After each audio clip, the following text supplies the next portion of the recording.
आज हम लोग क्लास 12th के एक नए लेसन कोऑर्डिनेशन कंपाउंड को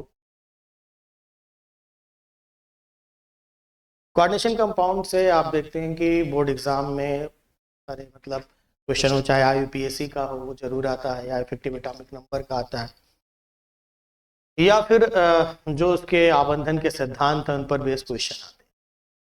तो इम्पोर्टेंट लेसन है और आज हम इस लेसन को शुरू करते हैं। सबसे पहले जानते हैं कोऑर्डिनेशन कंपाउंड यानी उपसहसंयोजन यौगिक होते क्या हैं।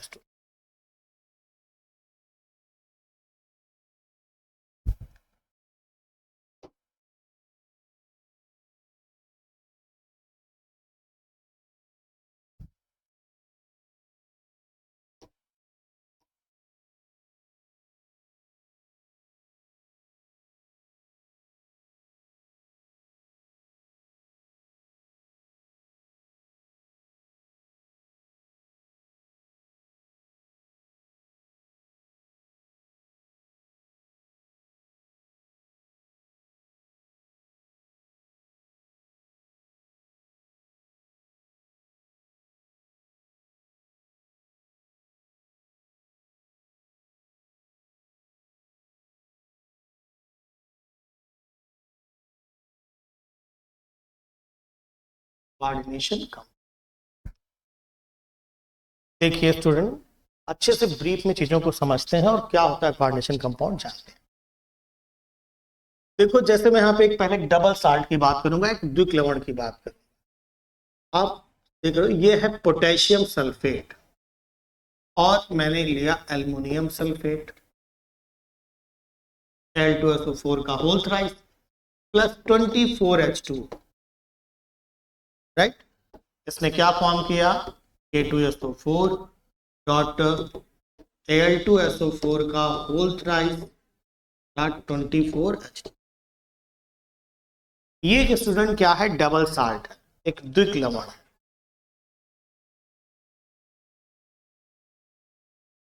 एक डबल साल्ट,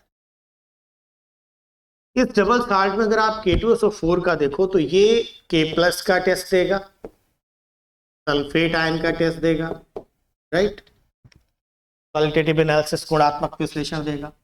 ये एल्युमिनियम आयन का टेस्ट देगा Al++, और ये सल्फेट आयन का टेस्ट देगा, राइट। तो ये potassium ion, sulphate ion, aluminium ion, sulphate ion का टेस्ट दे रहा है। इसको भी जब हम वाटर में डिजॉल्व करेंगे तो ये भी आयंस में ब्रेक हो जाएगा और ये भी K+ का, Al++ का, सल्फेट आयन का, इन सब का टेस्ट देगा। तो यहां पे समझो स्टूडेंट, ये दोनों साल्ट ने मिल करके एक नई आइडेंटिटी बनाई, एक नई पहचान बनाई, पोटेशियम एल्युमिनियम सल्फेट फिट करी, एक नई पहचान बनाई। लेकिन वो पहचान जैसे ही वाटर में आप इसको डिजॉल्व कर रहे हो, जैसे ही आप इसको वाटर में घोल रहे हो, ये पहचान खत्म हो जा रही है। खत्म हो जाने का मतलब सेंस क्या है स्टूडेंट, ये आज किसके टेस्ट दे रहा है, पोटेशियम के दे रहा है, एल्युमिनियम के दे रहा है, सल्फेट के दे रहा है, यानी ये उन्हीं के टेस्ट दे रहा है जिनसे मिलकर के बना है। यानी इसकी प्रॉपर्टी और इनकी प्रॉपर्टी यहां पे समझना, ये भी पोटेशियम का टेस्ट दे रहा है, सल्फेट आयन का टेस्ट दे रहा है, एल्युमिनियम आयन का टेस्ट दे रहा है, सल्फेट आयन का टेस्ट दे रहा है, और ये भी वही सारे टेस्ट दे रहे हैं। तो कुछ अलग नहीं हुआ इनका। कहने का मतलब कि ऐसे पदार्थ जो जल में घोले जाने पर, ऐसे डबल साल्ट है, ऐसे पदार्थ जो जल में घोले जाने पर अपनी पहचान क्या करें, खो देते हैं। वो आपके वो आपके द्विक लवण तो हैं, लेकिन वो कोई उपसहसंयोजन यौगिक नहीं, वो कोऑर्डिनेशन कंपाउंड नहीं है। अब यही चीज समझाने के लिए मैं आपको आगे बढ़ता हूं और ये चीजें समझिएगा कि अब मैंने पोटेशियम साइनाइड लिया, राइट, 4KCl प्लस FeCl का होल ट्वाइस फेरस साइनाइड, और इन दोनों ने मिलकर बनाया पोटेशियम फेरोसाइनाइड K4FeCl6। एक नई पहचान बनाई, नई आइडेंटिटी बनाई, पोटेशियम फेरोसाइनाइड।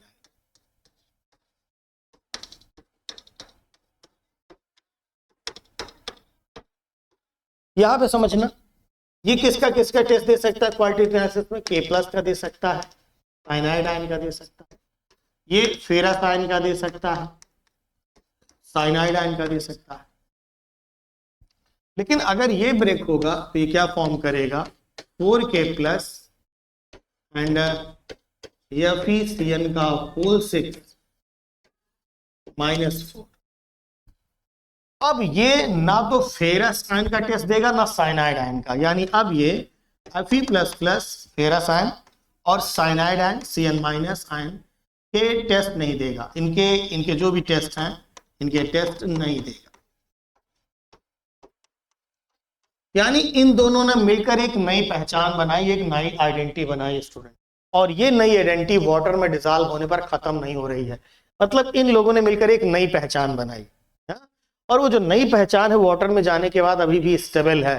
कहने का मतलब यह है कि ये फेरस के टेस्ट देगा लेकिन ये फेरस टेस्ट नहीं देगा, ये साइनाइड का टेस्ट देगा लेकिन ये यहां पर नहीं दे रहा है इस तरीके से, जो इसका ये वाला पार्ट है, क्योंकि जो फेरस साइनाइड पूरा बन गया, ये मतलब जो आपका ये FeCN का होल ट्वाइस है, यहां देख रहे हो, ये Fe plus plus CN minus test दे रहा है, लेकिन ये अब Fe plus plus CN minus का टेस्ट नहीं दे रहा है। इसका मतलब इससे कुछ अलग हो गया, इससे कुछ डिफरेंट हो गया।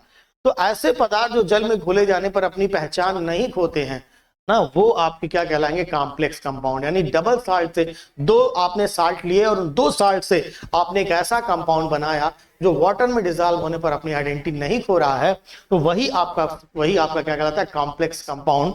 वही आपका कहलाता है कोऑर्डिनेशन कंपाउंड। आ गया समझ में? तो कोऑर्डिनेशन कंपाउंड क्या है, ऐसे मतलब दो साल्ट से बने हुए ऐसे कंपाउंड है जो कि वाटर में डिसॉल्व होने पर अपनी आइडेंटिटी, अपनी पहचान नहीं खोते हैं, उन्हें ही आप कहते हैं कोऑर्डिनेशन कंपाउंड। ठीक, अब क्या डिफरेंस है आप देख ही रहे हो दोनों के बीच में। तो अगर हम डिफरेंसेस की बात करें, differences between coordination compound and double salt, यानी मैं यहां पे कह रहा हूं उपसहसंयोजन यौगिक, उपसहसंयोजन यौगिक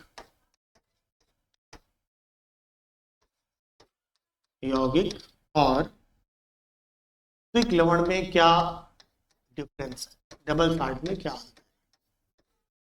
देखिए स्टूडेंट, एक जो कोऑर्डिनेशन कंपाउंड होगा ये जल में घोले जाने पर अपनी पहचान नहीं खोते हैं, ये जल में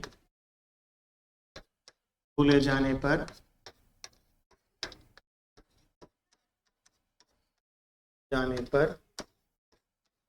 अपनी पहचान नहीं खोते,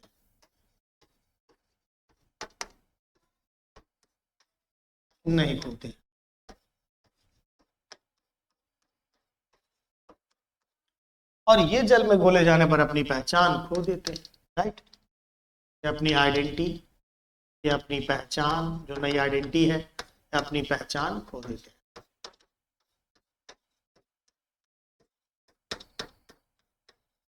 हैं। इनके जो भी गुणधर्म होंगे, जो भी इनकी प्रॉपर्टीज होंगी, इनके गुणधर्म,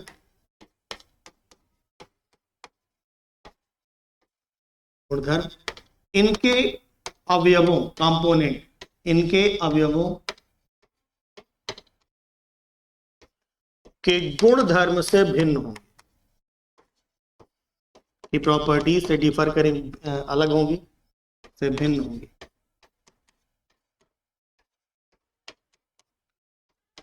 इनके क्या होंगे, इनके गुणधर्म,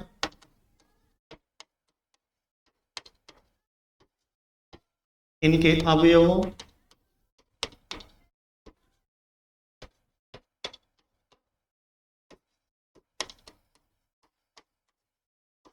के गुणधर्म के समान। ठीक है ना, ये देखो, ये साइनाइड का भी टेस्ट दे रहा था, पोटेशियम का दे रहा था, एल्युमिनियम का दे रहा था ना, तो ये इनके गुणधर्म, उन्हीं के अवयव के गुणधर्म समान होंगे, लेकिन इनके जो गुणधर्म होंगे, इनके अवयव के गुणधर्म से क्या होंगे, अलग होंगे। ये ध्यान देना, अगर मैं द्विक लवण की बात करूं तो ये पूर्णतया आयनिक होंगे, ये पूर्णतया आयनिक नहीं होंगे, क्योंकि कोऑर्डिनेट बॉन्ड भी पाई जाएगी, उपसहसंयोजी बंध भी पाई जाएगी, पूर्णतया आयनिक नहीं।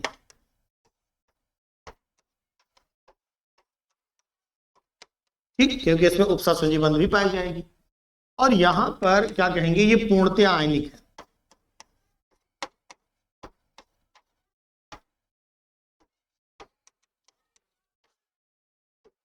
ना देखो, जैसे तुमने इसके पहले देखा, इसके पेज में ये पूरी तरीके से अपने आयनों में क्या हो गया था, ब्रेक हो गया था, लेकिन ये पूर्णतः आयनिक नहीं होगा, इनमें कोऑर्डिनेट बॉन्ड, इसमें उप सहसंयोजी बंध भी पाई जाएगी, इनमें उप सहसंयोजी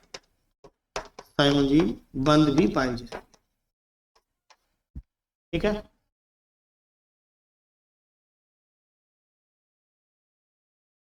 अब देखो यहां पर जो केंद्रीय धातु परमाणु होगा वो असामान्य संयोजकता प्रदर्शित करेगा, जो सेंट्रल एटम होगा। केंद्रीय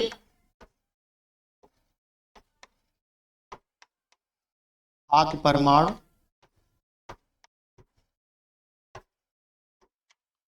असामान्य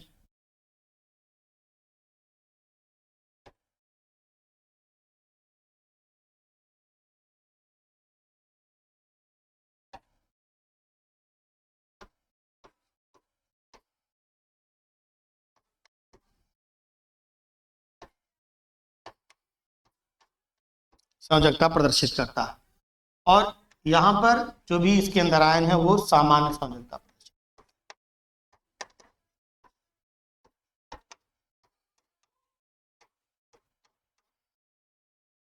प्रदर्शित करते हैं। समझाते हैं, देखिए जैसे यहां पर K4Fe था,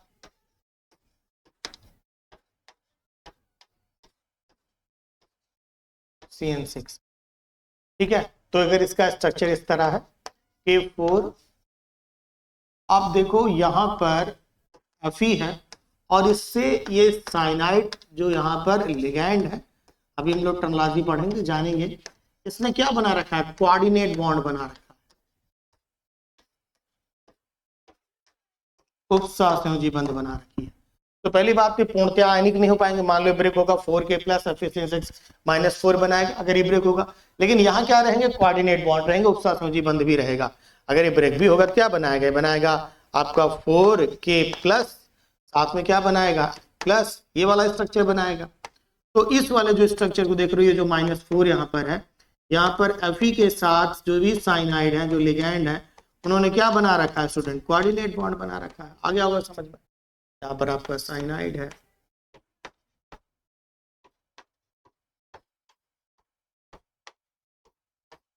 ठीक है। तो ये पूर्णतः आयनिक नहीं है, और ये जो है इसमें कोऑर्डिनेट बॉन्ड भी, सहसंयोजी बंध भी उपस्थित है।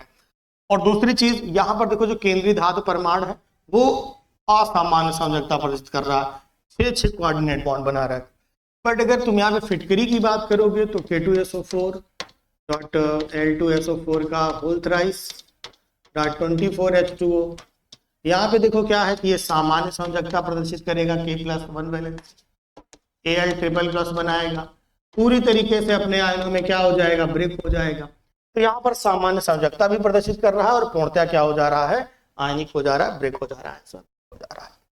ये आ गया कोऑर्डिनेशन कंपाउंड और डबल साल्ट में क्या डिफरेंस है स्टूडेंट। ठीक है, आगे बढ़ते हैं।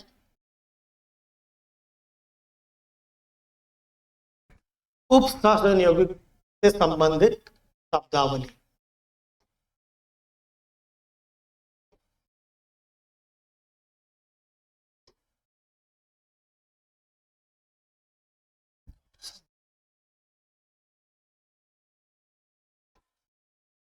उप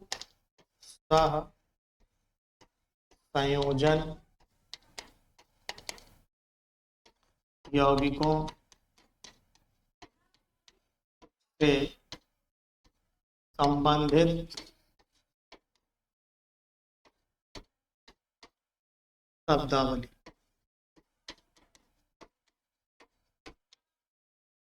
टर्मिनोलॉजी ना, यानी कंपाउंड से रिलेटेड टर्मिनोलॉजी के बारे में जानेंगे।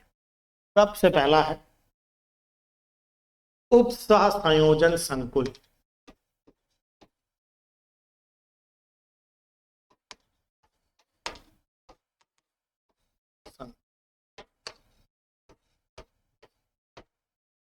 क्या होता है स्टूडेंट उप सहसंयोजन संकुल? जटिल यौगिक के गुरु कोष्ठक का भाग, जो बड़े ब्रैकेट वाला भाग है, जटिल यौगिक के गुरु कोष्ठक का भाग ही आपका क्या कहलाता है, उप सहसंयोजन संकुल कहलाता है। क्या बोलना है, जटिल यौगिक के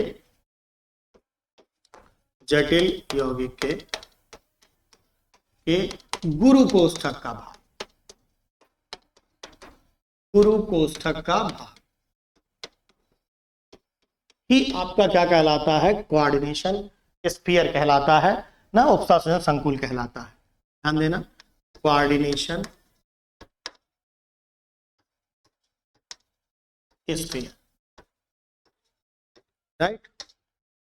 यानी स्क्वायर ब्रैकेट वाला जो पार्ट होगा स्टूडेंट, वो कहलाएगा कोऑर्डिनेशन स्फीयर। अब ये कौन 3 टाइप का हो सकता है चार्ज के बिहाफ पर। सबसे पहले बात करेंगे उदासीन, जैसे NiCO का होल 4, निकिल कार्बोनिल, ये एक उदासीन कोऑर्डिनेशन स्फीयर है, न्यूट्रल, कोई चार्ज नहीं है, तो ये आपका उदासीन कोऑर्डिनेशन हो गया। धनावेशित, पॉजिटिवली चार्ज, ध्यान देना, CuNH3 का होल 4 एंड SO4। अब देखो अगर ये ब्रेक होगा, आयंस में ब्रेक होगा, तो ये plus plus and minus minus, यानी हमारा जो कोऑर्डिनेशन स्फीयर है वो पॉजिटिवली चार्ज है, ठीक है। तो ये धनावेशित आपका coordination sphere, positively charge coordination sphere form. फिर आता ऋणावेशित, यानी नेगेटिवली चार्ज। अभी नेगेटिवली चार्ज में कौन सा आ जाएगा, देखो जैसे K4 FeCl6, ठीक है।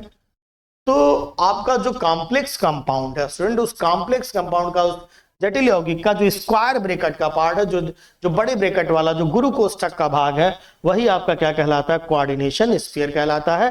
अब कोऑर्डिनेशन स्फीयर उदासीन हो सकता है, धनावेशित हो सकता है और ऋणावेशित हो सकता है, ठीक।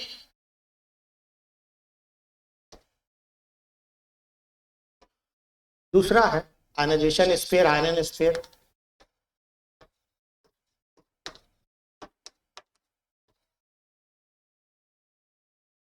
आयनन मंडल,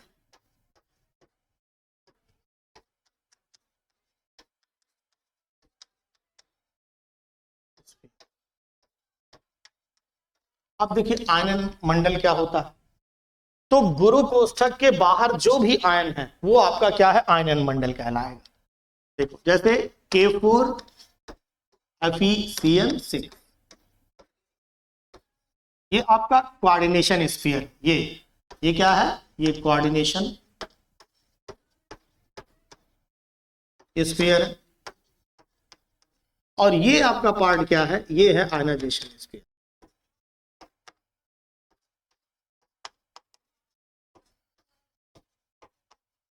ठीक है, ठीक। या जैसे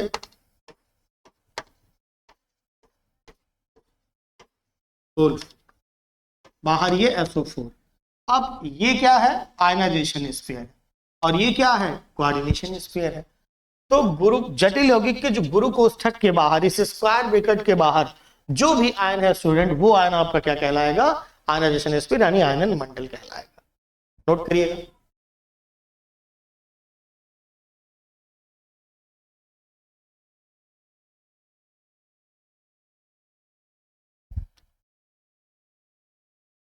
चलो ध्यान दीजिएगा, नेक्स्ट लिगैंड।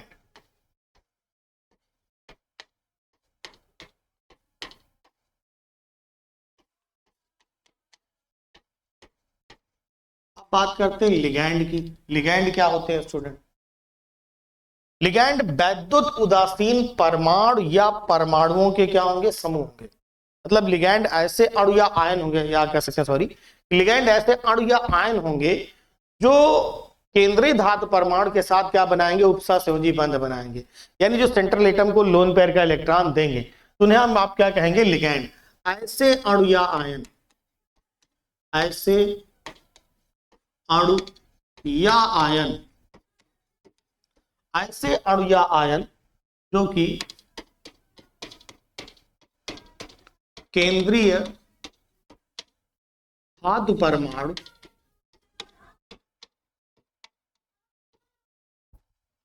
के साथ उपसहसंयोजी बंध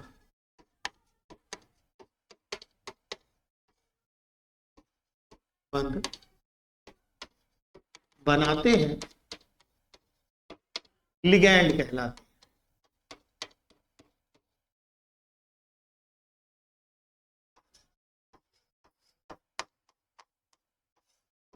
ठीक है, ऐसे अणुयान जो कि केंद्रीय धातु परमाणु के साथ उपसहसंयोजी बंध बनाते हैं वही क्या कहलाते हैं, लिगैंड कहलाते हैं। जैसे अभी हमने लिखा था CuNH3 का होल 4,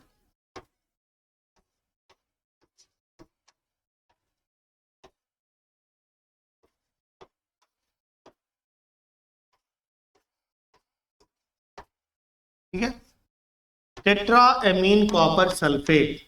तो यहां पर ये जो अमोनिया आप देख रहे हो, ये NH3 के जो मॉलिक्यूल है, यही हमारे क्या है, लिगैंड। और इन लिगैंडों ने सेंट्रल एटम, यानी ये क्या है, ये है केंद्रीय धातु परमाणु।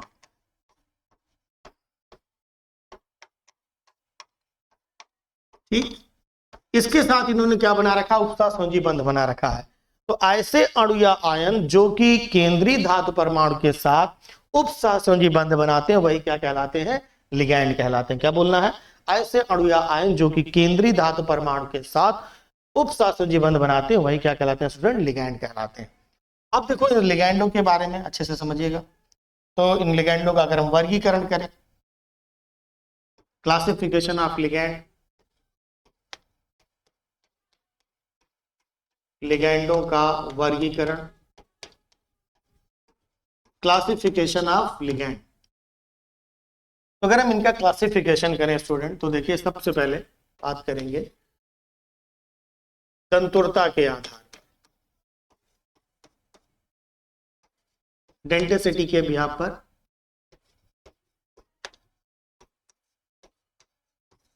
अब देखिए डेंसिटी के बिहार पर अगर बात करें दंतुरता के आधार पर ये कौन कौन से होंगे। सबसे पहला है एक दंतुर लिगैंड।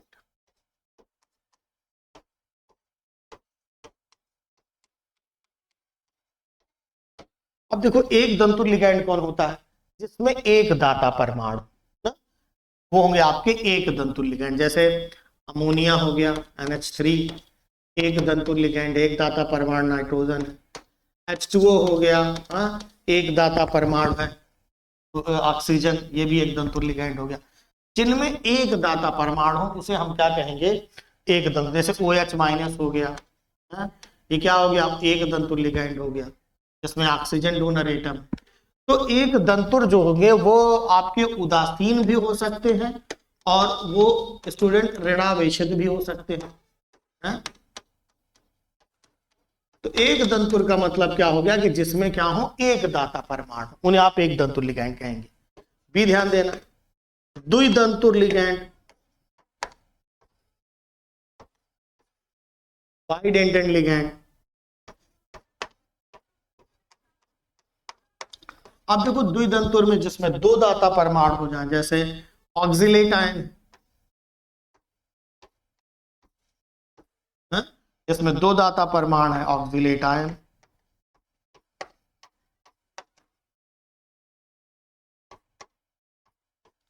जैसे सल्फेट आयन,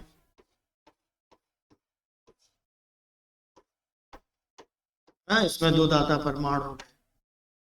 कार्बोनेट आयन, इसमें दो दाता परमाणु हो गए। ठीक है,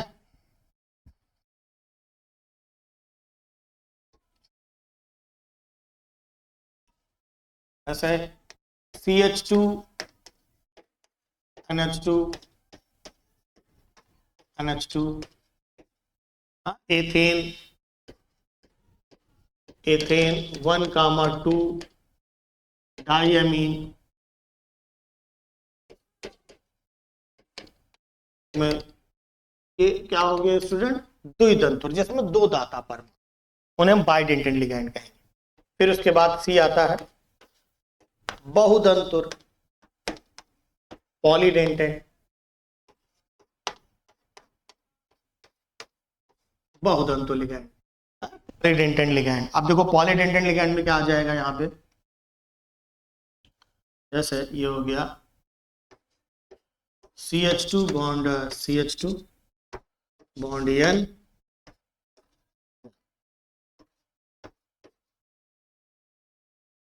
CH2COO minus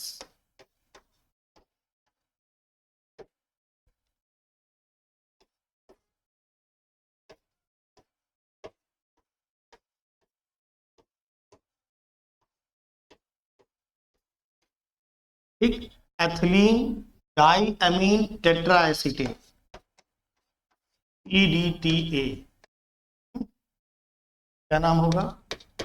ethylene ethylene di amine tetra acetate.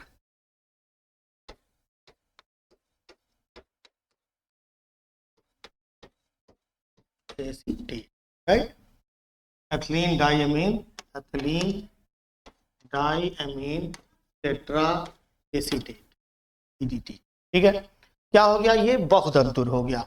अब यहाँ पर भी देखिए लोन पेयर, यहाँ भी लोन पेयर, नाइट्रोजन के पास भी, यहाँ पर भी लोन पेयर, इधर भी, तो ये क्या हो गया? पॉलीडेंटेट लिगैंड हो गया, एक बहुतंतुर लिगैंड। ठीक,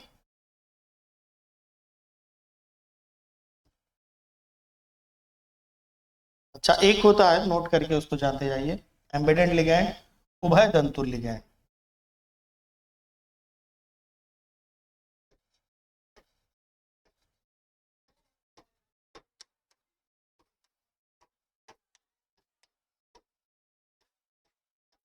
उभय तंतुर लिगैंड कौन होगा? जिसमें दो डोनर एटम लेकिन कोई एक ही कोऑर्डिनेट बॉन्ड बनाता, जैसे कार्बन और ये नाइट्रोजन से बना हुआ है साइनाइड आयन माइनस। अब देखो यहां पर कार्बन के पास भी लोन पेयर है, नाइट्रोजन के पास भी लोन पेयर है ना, ये Cn माइनस है।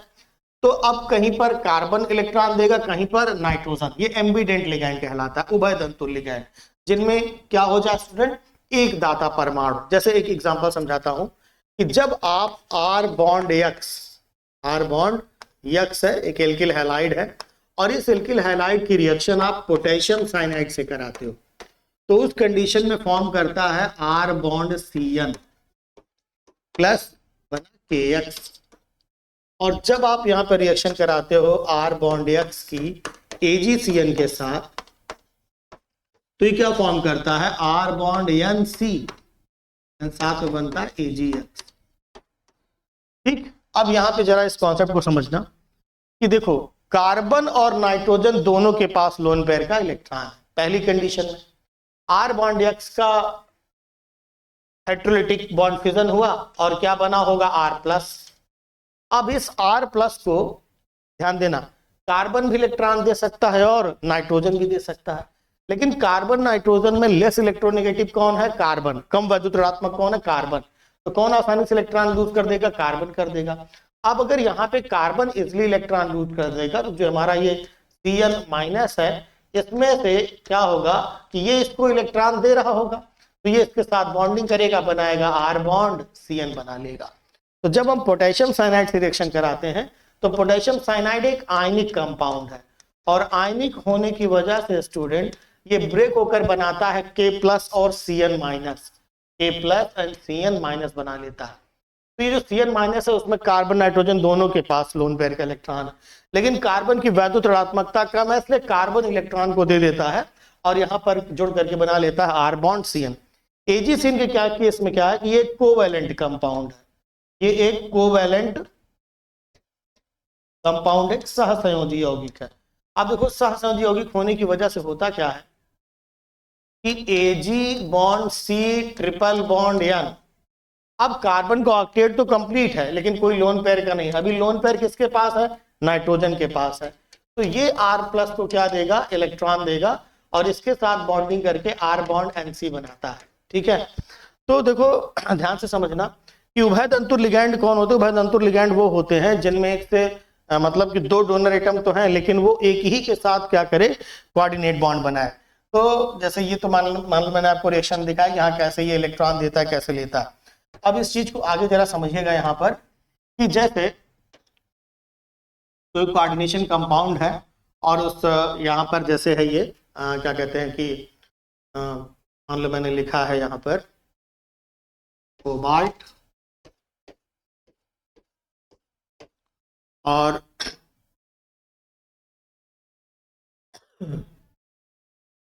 NH3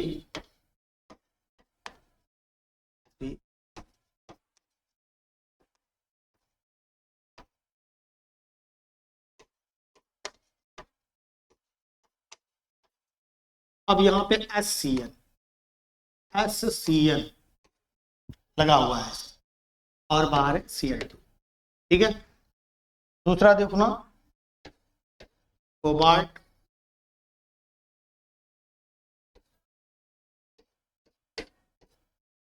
अमोनिया, अमोनिया, अमोनिया, ये बना रखा है क्या, कोऑर्डिनेट बॉन्ड, और ये NCS वहां Cl2।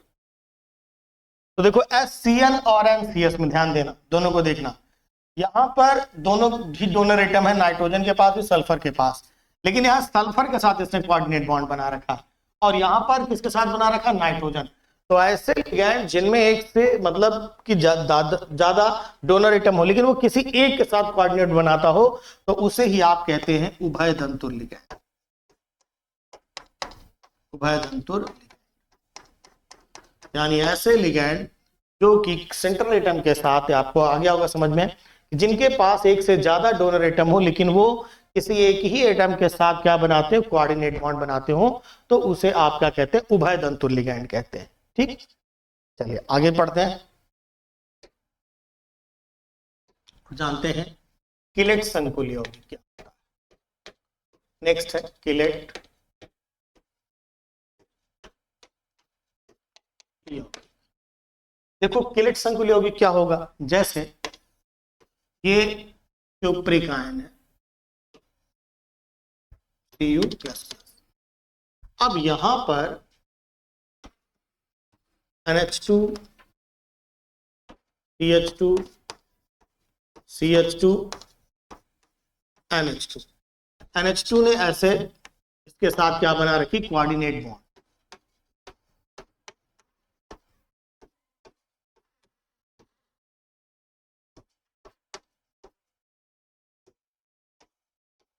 यहां आप क्या देख रहे हो कि जो हमारा लिगैंड है वो एक से ज्यादा कोऑर्डिनेट बॉन्ड बना रखा है।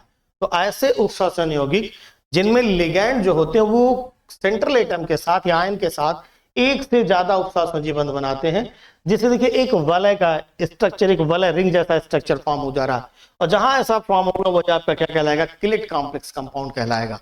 तो क्या बोलना है कि किलेट संकुल यौगिक के लिए आप क्या बोलेंगे कि वे जटिल यौगिक जिनमें जो लिगैंड होते हैं, जो आपके लिगैंड है वो केंद्रीय धातु परमाणु आयन के साथ एक से ज्यादा, जैसे आपका ये हाथ है, आपने एक हाथ से किसी आदमी को पकड़ा है और आपने दोनों से पकड़ लिया, तो एक रिंग लाइक ऐसे देखो स्ट्रक्चर फॉर्म हो जा रहा है।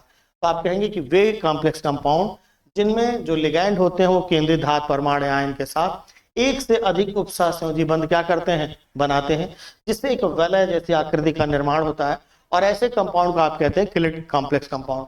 देखो इनकी जो स्टेबिलिटी होगी वो ज्यादा होगी, क्यों, क्योंकि यहाँ पर लिगैंड ने सेंट्रल एटम को कई कई कोऑर्डिनेट बॉन्ड से पकड़ रखा है। तो जब आप किसी आदमी को कई हाथ से पकड़ रखे हो तो जाहिर सी बात है कि आसानी से वो आप एक दूसरे से अलग नहीं हो पाओगे, तो इस वजह से इसका स्टेबिलिटी क्या हो जाएगा, ज्यादा होगा, किलेट कॉम्प्लेक्स कंपाउंड की स्टेबिलिटी ज्यादा होगी स्टूडेंट। तो आगे होगा, आपको यहाँ तक समझ में हो गया, किलेट कॉम्प्लेक्स कंपाउंड जिनमें लिगैंड सेंट्रल एटम के साथ क्या करता हो, एक से अधिक क्या बनाता हो, उपसहसंयोजी बंध बनाता हो, जिससे एक वलय जैसी आकृति का निर्माण होगा इसके अंदर, और ऐसे कंपाउंड को आप कहते हैं किलेट कॉम्प्लेक्स कंपाउंड।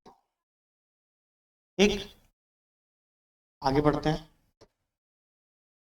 नेक्स्ट है, ये हम लोगों ने जान लिया किलेट कॉम्प्लेक्स कंपाउंड के बारे में। अब जानते हैं समन्वय संख्या क्या है और इफेक्टिव एटॉमिक।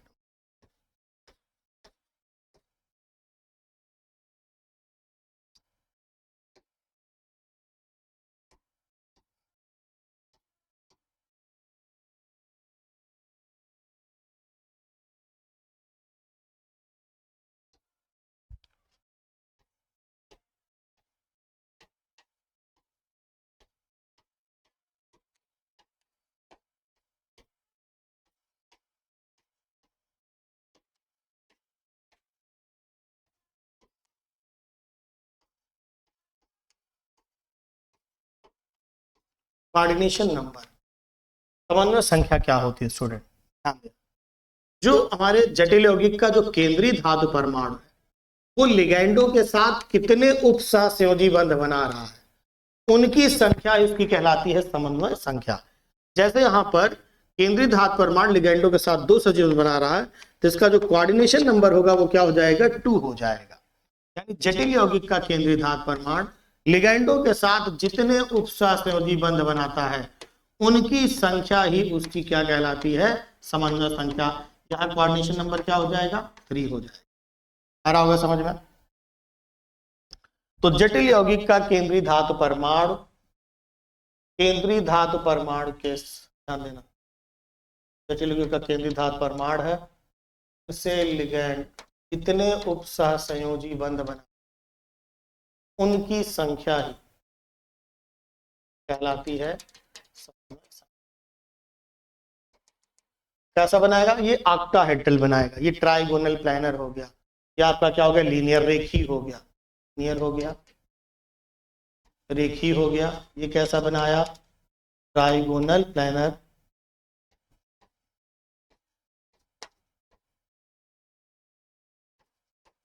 ये कैसा बनाएगा? ऑक्टाहेड्रल।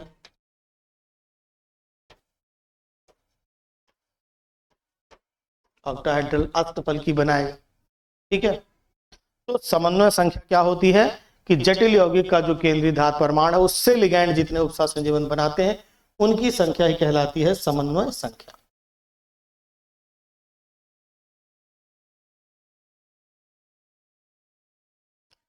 आप जानते हैं इफेक्टिव एटॉमिक नंबर, प्रभावी परमाणु क्रमांक।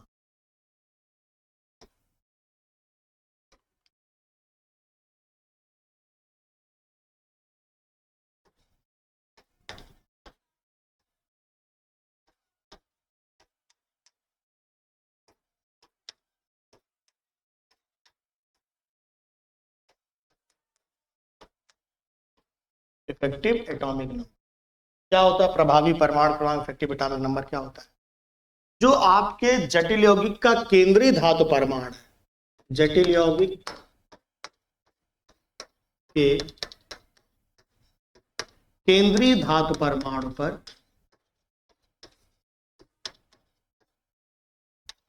पर उपस्थित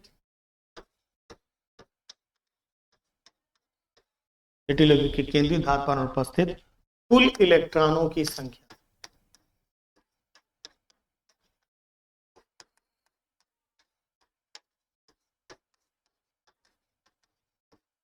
संख्या ही कहलाता है प्रभावी परमाणु क्रमांक कहलाता है। जटिल यौगिक के केंद्रीय धातु परमाणु पर उपस्थित कुल इलेक्ट्रॉनों की संख्या ही जो है, जो भी आपका कॉम्प्लेक्स कंपाउंड है उसके जो सेंट्रल एटम पर जितने इलेक्ट्रॉन उपस्थित हैं वह इसका क्या कहलाएगा? प्रभावी परमाणु क्रमांक कहलाएगा। इसको हम लोग फाइंड करते हैं EAN, इफेक्टिव एटॉमिक नंबर, बराबर Z क्या है? केंद्रीय धातु परमाणु पर उपस्थित कुल इलेक्ट्रॉन माइनस ऑक्सीडेशन नंबर, मतलब कितने इलेक्ट्रॉन उसने त्याग दिए होंगे, प्लस 2 इंटू कोऑर्डिनेशन नंबर, यानी कितने उपसहसंयोजी बंध बनाए और हर उपसहसंयोजी बंध में से 2 इलेक्ट्रॉन मिलते हैं। जैसे K4 FeCN6, ठीक है। अब देखो यहां सेंट्रल एटम कौन है? आयरन। बताया था कि गुरु कोष्ठक का जो स्क्वायर ब्रैकेट में जो है वही आपका क्या है? आपका केंद्रीय धातु परमाणु है। ध्यान देना स्टूडेंट, इस Fe का एटॉमिक नंबर क्या है?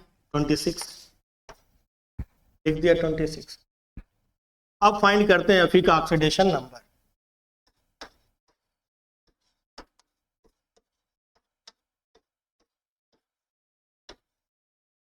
ठीक, K का +1 होता है तो यहाँ पर 4 है तो हो जाएगा 4 इंटू +1। Fe का ऑक्सीडेशन नंबर X मानेंगे, यही फाइंड करना, X प्लस साइनाइड का -1 होता है 6 इंटू -, इक्वल 0 हो जाएगा। +4 plus X -6 equal 0, X -2 equal 0, then X equal +2 है। अब यहाँ पर जो ऑक्सीडेशन नंबर है आयरन का क्या आ गया स्टूडेंट? +2 आ गया। अब यहाँ पे उसको पुट करेंगे तो देखिए क्या करेंगे, बराबर यहां लिख रहा हूं Z क्या रखेंगे, सॉरी यहां रखा हुआ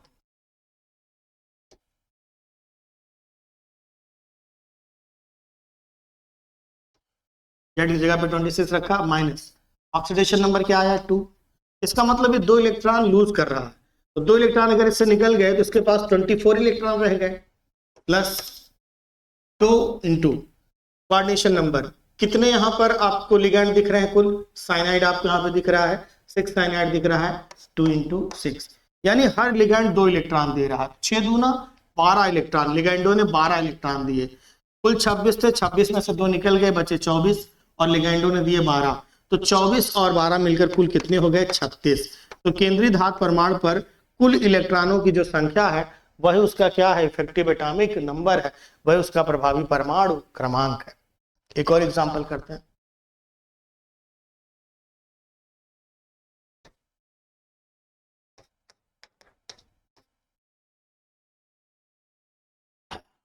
जैसे है Cu,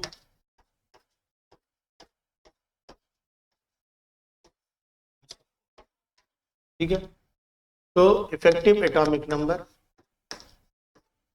इक्वल, देखो जो कॉपर है, कॉपर का जो एटॉमिक नंबर है वो क्या है 29। तो कॉपर में टोटल कितने इलेक्ट्रॉन हो गए 29 हो गए, तो मैं यहाँ जेड की जगह पे रख दे रहा हूँ 29। अब मैं इसका क्या फाइंड करूंगा, ऑक्सीडेशन नंबर, तो Cu को क्या लिखूंगा x प्लस 4 इंटू 0, अमोनिया का 0, प्लस सल्फेट आयन का -2 equal 0, then x -2 equal 0, now x equal +2, यानी इसका ऑक्सीडेशन नंबर +2 है, यानी 2 इलेक्ट्रॉन लूज कर रहा है। यहाँ क्या लिखूंगा -2, ठीक है ना। ऑक्सीडेशन नंबर हमारा यहाँ पे +2 आया था तो -2 लिखा, प्लस कितने लिगैंड है 4 लिगैंड है, 2 इंटू 4 राइट, क्या हो जाएगा 27 आ जाएगा ये, और प्लस आपका ये 8 आ गया 30, आ गया इफेक्टिव एटॉमिक नंबर। अब ये जो नंबर आता है ये अक्रिय गैसों के, जितना अक्रिय गैसों के, इनर्ट गैसेस के, अक्रिय गैसों के परमाणु क्रमांक के जितना निकट होगा, के जितना निकट होगा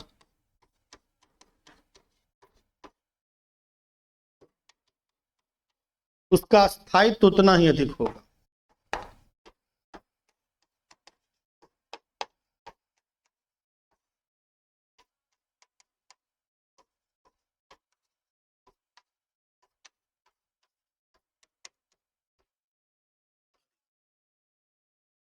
ठीक है स्टूडेंट, ये रहा, इस तरह हमने यहाँ पे क्या निकाल लिया, प्रभावी परमाणु क्रमांक।